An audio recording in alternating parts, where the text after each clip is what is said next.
All right, man, peace. So the great Manu Ginobili announced his retirement, and the reason why I call him great is not because I consider him amongst the top echelon of all-time players that have played in the NBA, but because when he was called upon, he was always able to ascend to a level of greatness. He was extremely clutch. Now, I saw Skip Bayless on Undisputed claim that Manu Ginobili is a top 30 all-time NBA player. No, he is not that. He's not a top 30 all-time NBA player. Who he reminds me of, to be quite frank with you, was a left-handed version of Dennis Johnson. And what I mean by that is not so much necessarily by style of play, even though their style of play was slightly reminiscent. Just from the standpoint that Manu Ginobili did whatever it took for his team to win. And that's what Dennis Johnson was able to do. If you needed either one of those two players to score 35 points in the game, they could do that. If you needed them to play lockdown defense, they could do that. If you needed them to run the point and get you 15 assists, they could do that. If you asked either Dennis Johnson or Manu to guard the opposing team's best perimeter player, they would do their best. In 1986, in the first round, Michael Jordan scored 49 points on Dennis Johnson. In the first half, he had something like 30 points. In the second half, Dennis Johnson scored well over 20 points on Michael Jordan. Dennis Johnson was an unbelievable basketball player. And so is Manu Ginobili. Would you consider him amongst the Kobe Bryants and the Dwayne Wades at the guard position? No. No, he was not non-perennial or superlative on that level. But he's someone that you needed to win a championship. He's someone who fit in perfectly with the Spurs. So anyway, they're going to talk about it, and I'm going to chime in. Everybody knew who Manu was. He was the best player overseas. I absolutely love the game. Out front, straightaway three by Ginobili. That's so face. He is absolutely a Hall of Fame basketball player, and he's given us incredible memories. There was not one season that I really didn't truly believe. Yo, Manu Ginobili be looking so funny when he's celebrating. Every time I see him celebrate, I just want to say, I love it. Manu look like he go in the locker room after every victory. I love it. America's great. I love it. Believe that we could win it. I always felt that we had a shot. When you talk about Ginobili, you talk about greatness. One of the most unique and dynamic players this game has ever seen. I agree with that assessment by Mike Breen. Manu Ginobili was definitely one of the most unique and dynamic players that I can remember seeing. He did not invent, but he popularized the Euro step. The Euro step was brought into the overall lexicon of American basketball as a go-to offensive move by Sarunas Marciulionis. And there were many players who used the Euro step throughout the NBA all through the 80s and 90s, but it became extremely popular with Manu Ginobili. And then you had other players like Dwayne Wade who started to use it a lot. But no, Manu did not invent the Euro step. I heard Skip Bayless trying to give him credit for inventing the Euro step. No, he did not.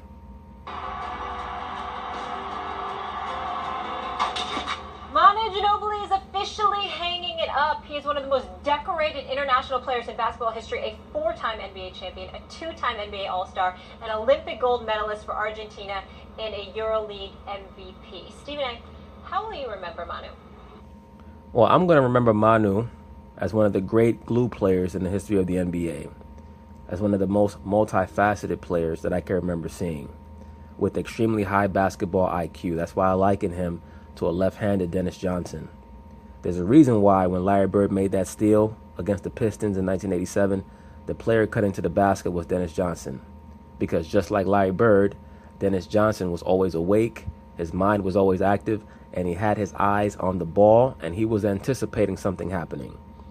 That takes a tremendous amount of synergy for Dennis Johnson to cut straight to the basket as Bird made that steal, because he and Bird had to be mentally simpatico, and Larry Bird had the highest basketball IQ of any player in NBA history.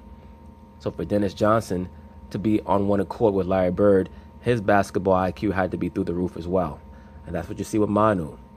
That's the reason why he made those great plays in big moments, because he was thinking one step ahead of his opposition.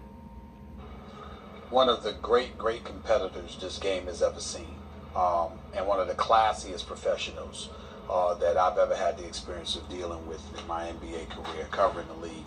Never really spoke to him much. He was always a gentleman. He was always kind and decent to everybody. For the most part, was a very fun-loving guy, very serious about his craft. He used to drive Greg Popovich absolutely mad, but the thing about it is that if you really, really want to know what Manu Ginobili meant to the Spurs and meant to basketball, you could look at Greg Popovich, because Greg Popovich is not a man that tolerates a lot of nonsense. He likes things done the right way. Manu Ginobili, sometimes he did things the right way, sometimes he didn't. Sometimes he had Greg Popovich pulling his hair out of his skull for crying. Well, Manu had a lot of flair to his game. That's why I stay here. Reminds me a little bit of a left-handed version of Dennis Johnson, maybe mixed in with John Starks, because Dennis Johnson was a little bit more conventional. He didn't make a lot of the wild plays that Manu Ginobili would make. But John Starks also, he was someone who was a glue player, willing to guard anyone, make big plays, but his basketball IQ was not as high as Manu's or Dennis Johnson's, that's for sure. Crying out loud. But you had to deal with it, because that's what made Manu Manu. And no matter what the challenge was, particularly with the Lakers, with Kobe and Shaq and those boys or whomever, Manu always rose to the challenge. He was never scared. He never ran from assignments. He was obviously a former sixth man of the year. And I remember... That's another thing. Skip Bayless stated that Manu Ginobili is the greatest sixth man in NBA history. Skip was just going in this morning. Unfortunately, Shannon Sharpe was not as sharp as his namesake would imply that he is, because if he truly knew what was going on, he should have cut Skip Bayless off right away. Because the greatest sixth man of all time is John Havlicek, and the close second is Kevin McHale. There's nowhere in the world that Manu Ginobili is the greatest sixth man of all time. And then, of course, you have the great Dennis Rodman, who also was a phenomenal sixth man. So, no, Manu Ginobili is not on the level with those guys. For a couple of years ago, when we thought it was over for him, that this was going to be his last game, and Greg Popovich started him for Game 4. When we thought it was over and that was going to be the end of his career, and he goes out there and hits 50% of his shots and drops 16 points. You know, you see stuff like killing the bat at a game, for crying out loud, slapping the bat and all this stuff. But what I loved about him was his competitive fervor and the fact that he had no fear whatsoever. And, European players come over here with a different kind of reputation, at least in years past. They were considered softer, a bit more finesse, not the rough riders as some of these American players were, whatever the case may be. He put an end to all that nonsense, because that wasn't Manu Ginobili at all. And four-time champion speaks for itself, clearly a future Hall of Famer, because it's not just about your NBA career, it's about your international career as well. It's about the game of basketball. He is a Hall of Famer without question. Some people define a Hall of Famer as the following: can you tell the story of the era without mentioning them? Well, that's normally the NFL definition of a Hall of Famer. I think that the NBA or the professional basketball, really just the basketball definition, is far looser, because the credentials that you need to get into the NBA Hall of Fame, or really the Basketball Hall of Fame, are not as difficult to attain. You cannot tell the story of basketball during Manu Ginobili's career without talking about Ginobili. He's a Hall of Famer. He should be a first ballot Hall of Famer. He's the great... He will be a first ballot Hall of Famer. I'm not quite sure if he should be, but he definitely will be. I'd have to think about that, because he was never the best player on his team. He was on a team that won 4 championships while he was there. He also won the gold medal in 2004. So I guess you could say that he should certainly be a first ballot Hall of Famer, even though I would have to think about it. If he didn't get in on the first ballot, it wouldn't be shocking to me. I'd leave it at that. But I would expect him to get in on the first ballot. The greatest sixth man of all time. Apologies to Havlicek, who was playing really pre-modern basketball. Bobby Jones and others, yeah. Yeah, absolutely. Dude, once again, John Havlicek scored well over 20,000 points. John Havlicek is the greatest sixth man of all time. And a close second is Kevin McHale. Absolutely. Apologies to Kevin McHale, who didn't spend a very, very long time as a sixth man. And Microwave Johnson. Sure, but Ginobili volunteered for it. Yep. He was really the first postmodern player. When you look at the NBA now, I know it's from Argentina, but when you look at the kind of European style of the NBA now, the Euro stepping, the passing, Ginobili was a brilliant, when you think of genius modernized passers. the Euro step. Right, when you think of genius passers, Magic, Bird, Jason Kidd, Ginobili's one of those guys, actually. He was a... No, he's not quite up on that level. He's a very good passer. But to compare him to Magic Johnson, Larry Bird, Jason Kidd, no, sir. He was a genius passer. When you look at the way he moved the ball and always willing to make the extra pass, the way he saw the floor, the fact that he was also a 3-and-D guy, you mentioned never shying away from assignment, never shied away from a big shot. He is the guy, when you think of the prototypical modern player, it really starts with, he was the first one to show up with Ginobili.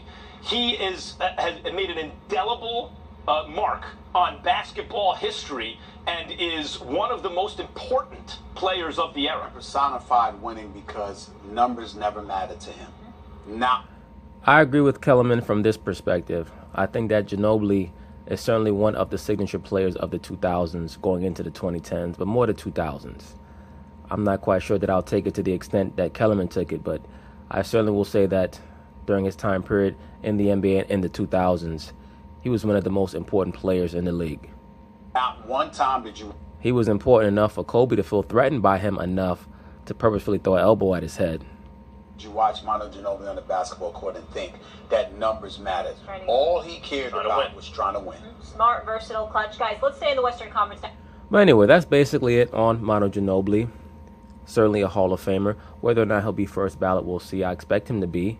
But once again, if he wasn't, it wouldn't be something that I would say I can't believe he didn't get it on the first ballot. Once again, Chris Webber should go to the Hall of Fame before Manu Ginobili. But that's a whole other story for another day. Peace.